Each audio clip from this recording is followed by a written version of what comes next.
আপনাদেরকে আমি একটা জানা একটা জিনিস যে আমি ইউপিএসসি অর্থাৎ আইএস কমপ্লিট করেছিলাম। এই আইএস যখন আমার শেষ ইন্টারভিউ ছিল, পিটি মেন সব ক্লিয়ার করার পরে, সেই ইন্টারভিউ আমাকে 3টে প্রশ্ন, জবরদস্ত প্রশ্ন করেছিল।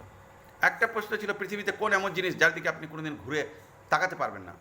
আমিও তাড়াতাড়ি, আমার ব্রেন খুব চলতো, আইএস কমপ্লিট করেছিলাম তো, আমিও জবরদস্ত উত্তর দিলাম, বললাম সূর্যর দিকে, আর দ্বিতীয় হচ্ছে আমার নিজের স্ত্রীর দিকে। অর্থাৎ যে কোনো ব্যক্তি তার নিজের স্ত্রীর দিকে কখনো ঘুরে তাকাতে পারে না, আর সূর্যর দিকে।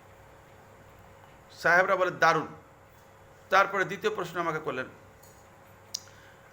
যে আগে যে আমাদের যখন ট্যাবলেট, এখন তো 15টা 20টা করে থাকছে, কিন্তু আগে 10টা করে ট্যাবলেট থাকতো এক স্ট্রিপসে। সেটা কার জন্য, কখন, কিসের জন্য সে তার আবিষ্কার হয়েছিল? 10টাই কেন ছিল? তখন খুব চিন্তাধারা করে পেলাম আমি যে রাবণের 10টা মাথা ছিল। ধরুন ওনার যখন হেডেক হতো তখন একসঙ্গে 10টা প্যারাসিটামল খেতে হতো, কারণ 10টা মাথা।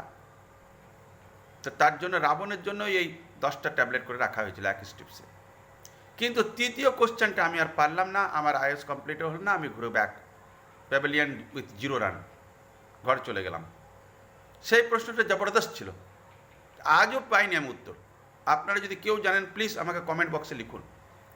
লাস্ট প্রশ্নটা ছিল, সেটা হলেই আজকে আমি আইএস অফিসার হয়ে যেতাম, যে রাবণ গেঞ্জি কিভাবে পরতো, রাবণ যে বেনিয়ানটা পরতো সেই বেনিয়ানটা কিভাবে পরতো, সে গেঞ্জিটা কিভাবে পরতো, সেই উত্তরটা আমি আজ পর্যন্ত বলতে পারলাম না। আপনারা কেউ যদি জানেন তাহলে একটু কমেন্ট বক্সে প্লিজ লিখে দেবেন, যাতে ভবিষ্যতে এই কোশ্চেন যদি কোনো আইএস স্টুডেন্টসকে জিজ্ঞেস করে তো তারা যেন উত্তরটা বলতে পারে। ধন্যবাদ।